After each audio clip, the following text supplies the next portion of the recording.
Wait for the One water. One water. Go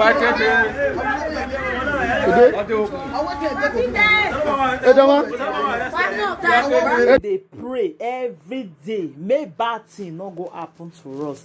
We need everybody need prayer, like seriously. Hello everyone, welcome back to my YouTube channel. If you have not subscribed, my darling people, please do subscribe and smash the notification bell. Thank you and God bless you, my darling people, my correct people. This matter today, like, it shocked me, like, seriously. Hey, una need to dey prayer for these days. Oh, una need to dey pray, because wetin come dey happen these days now, nobody know understand again whether the world wan come to an end or the life wan end. So me, I not really understand, my darling people. This video when me I see just now, the thing shocked me. One man from up jump come down. He can't land for somebody house. Say he don't know how it reach there. Hey. My old bonga people, this one shocked me, like, seriously. How can somebody go jump from up? Say he don't know how it land for somebody house. Hey. This one not be wish where they fly they go. This one not be wish where they fly they go. They fly they go. Don't know where they land for somebody house. Hey. My darling people, this one it shocked me, like, seriously. Wetin can they play for this world? Wetin they happen? Wetin they play? Wetin they read the apple, like, seriously? This one shocked me. It shocked me. As I see the video, I said, no, only me one not go fit see this one. Make I just keep quiet. I have to come update my darling ogbonge people there. Make them see wetin they happen. What? More they prayer for before una sleep. More they pray. Oh, more they pray, because wetin come they happen for this world now, we not understand at all. We not just understand, my darling people. As I see the video, I say, no, I not go keep quiet for this one. Like, I must come talk am. This man say, no, I ain't a fly come down. Video there, I go put the video more na siam. He say, no, I ain't a job come down. He no, I ain't a land for somebody house. Then they ask him. Now, which way dog make people tire? You don't know I want to fly again. Now I go land for somebody house. It don't fit. No, so they always talk and say, oh, there's a negative avant. This man now go fly in the afternoon. Now it's a land for somebody house. So, my darling people, I go put the video now more and see what I talking. But before you start to watch this video, please subscribe and smash the notification bell. Thank you and God bless you, my darling people. Please share this video, let the video go viral, and share it so that make people see what the apple for inside abule. Thank you. Wait for the One water. One water. Go ahead.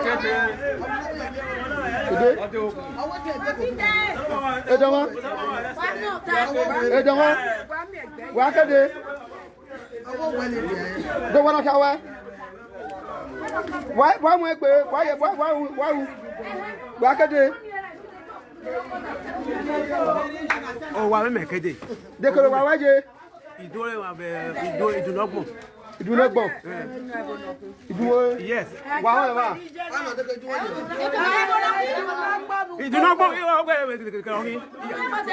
You see,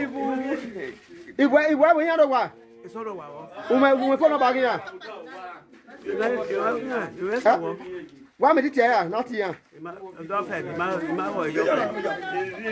Oh, what do you make away? Never can me here. Okay. Oh, what part of it? Where are they can look at it, they can look at it.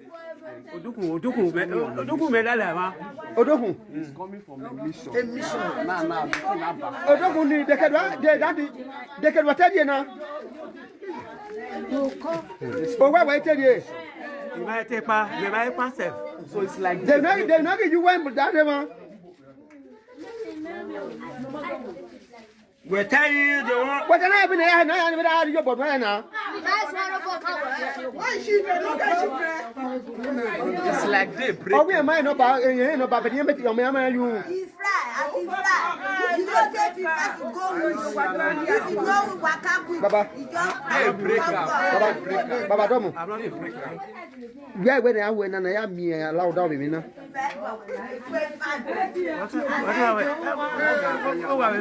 Mama, when and Mam, we are able to make Mama, no about him. What was it? Samuel, Mr. Samuel. Some other what we do now. Yes. Where do we now? I do that. What you do now? He do that. He do that. Who does that? Who does that? They want to do because who does that? He does that. He does that. Yeah. He does that. He does that. Baba, eh, no, Bagana. Obi Boko here. Obi Boko. Okay, Boko Waga, you know, then there. When I talk away now. Oh, I talk away now. Boko, you imagine. Oh, I Boko, but I Boko. I talk away now. Then anywhere I did, don't know. Boko, you imagine.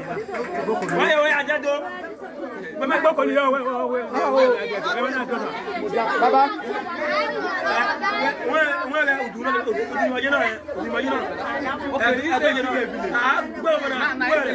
Imoni ayo boka we. Upoko ke ade diana. De me na me ka bibo he. Ni ado rescue we. Ko yan agbo ne papa ni agbo ne. Oh hey baba. Who wa Boko? Ogo pana. Amayare. Why you say ma they no fit go there. On the journey. Yeah. So the day come break up. He not know where I want to go again.